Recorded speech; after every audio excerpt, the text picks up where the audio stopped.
After only a brief rest, they started on their way again. All were eager to get the journey over as quickly as possible, and were willing, tired as they were, to go on marching still for several hours. Gandalf walked in front as before. In his left hand he held up his glimmering staff, the light of which just showed the ground before his feet. In his right he held the sword Glandammering. Behind him came Gimli, his eyes glinting in the dim light as he turned his head from side to side. Behind the dwarf walked Frodo, and he had drawn the short sword Sting. No gleam from the came from the blades of Sting or of Glandammering, and that was some comfort. For being the work of elvish smiths, in the elder days, these swords shone with a cold light, if the orcs were near at hand. Behind Frodo went Sam, and after him Legolas, and the young hobbits and Boromir.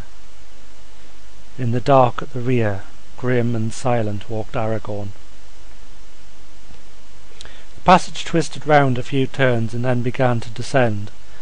It went steadily down for a long while before it became level once again.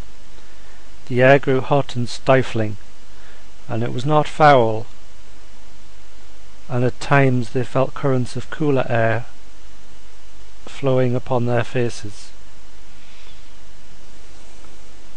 There were many of these in the pale rays of the wizard's staff. Frodo caught glimpses of stairs and arches and other passages and tunnels sloping up and running steeply down, or opening blank dark on the other side. It was bewildering beyond hope of remembering.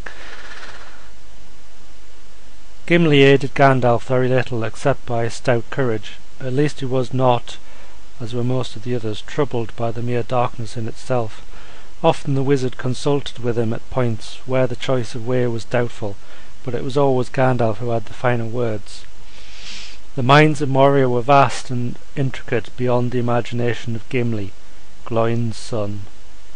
Dwarf of the mountain race though he was. That's a terrible sentence. To Gandalf the far-off memories of a journey long before were now of little help.